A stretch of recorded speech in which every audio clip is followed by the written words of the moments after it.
Shalom semuanya. Wah, kita semua udah gak sabar nungguin ini ya.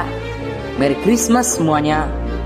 Pada video kali ini, saya membuat video ini secara khusus untuk kita merayakan Natal bersama-sama.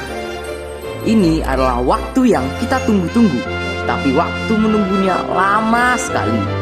Jadi, here is the video. Enjoy!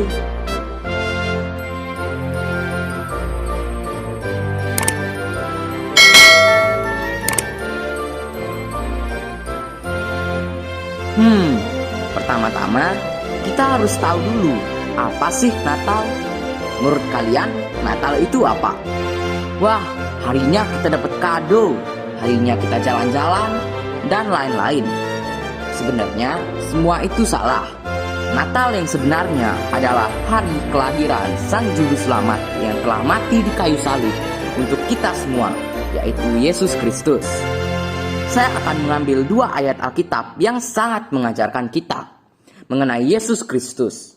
Ayat yang pertama yaitu Matius 1 ayat 21 yang berbunyi, "Ia akan melahirkan anak laki-laki dan engkau akan menamakan dia Yesus, karena dialah yang akan menyelamatkan umatnya dari dosa mereka." Yesus memiliki banyak sebutan nama di Alkitab.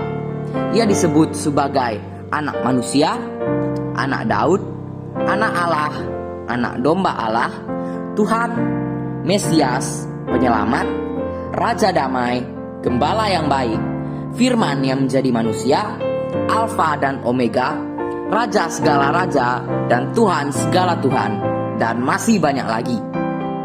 Setiap sebutan memiliki arti tersendiri. Semua ini membuktikan bahwa tidak ada yang seperti Yesus di dunia ini.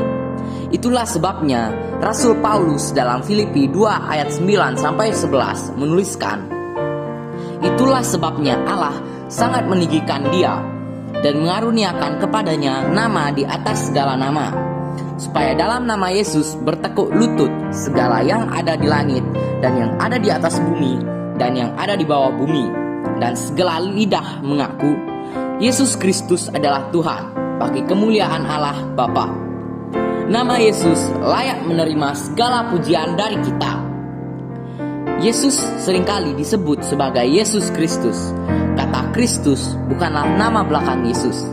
Itu adalah sebuah title atau jabatan yang menggambarkan mengenai siapa itu Yesus. Kristus dalam bahasa Yunani artinya yang diurapi. Dan ini setara dengan kata Ibrani yang digunakan untuk kata Mesias. Jadi, ketika kita menyebutkan Yesus Kristus, itu berarti kita sedang mengakui bahwa Yesus adalah yang diurapi Allah untuk menjadi penyelamat dunia. Itu dia penjelasan mengenai ayat Alkitab yang diambil pada Matius 1 ayat 21. Kita akan lanjutkan ke ayat yang kedua, yaitu Yesaya 9 ayat 6 yang berbunyi, "Sebab seorang anak telah lahir untuk kita, seorang putra telah diberikan untuk kita. Lambang pemerintahan ada di atas baunya, dan namanya disebutkan Orang, Penasehat Ajaib, Allah yang perkasa, Bapa yang kekal, Raja damai." Banyak sekali pandangan yang berbeda tentang damai. Seorang pencari damai pasti akan beranggapan hal itu sukar diperjelaskan sampai kapanpun. Namun pada akhirnya Firman Allah memberikan kita pandangan yang bersifat otoritatif tentang hal ini. Ketika Nabi Yesaya berbicara tentang Mesias yang akan datang, ia disebut Raja Damai, dan besar kekuasaannya, dan damai sejahtera tidak akan berkesudahan. Orang Israel telah mengalami bagaimana rasanya hidup di bawah pemerintahan seorang raja. Sepanjang sejarah, mereka memiliki pemimpin-pemimpin yang takut akan Allah maupun yang sebaliknya. Sehingga hal tentang pemerintahan seorang raja tidak asing bagi mereka. Namun, pemerintahan seorang raja damai itu sungguh hal yang tidak terbayangkan.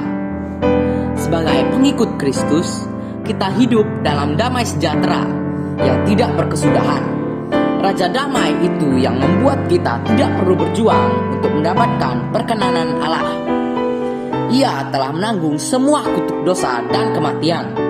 Bahkan di tengah-tengah berbagai pencobaan yang kita hadapi, Ia memperlengkapi kita dengan damai sejahtera tersebut. Jadi itu dia semua penjelasan yang saya bawa dalam Christmas Celebration di hari Alkitabku hari ini. Thanks for watching this video. God bless you and Merry Christmas to all of us.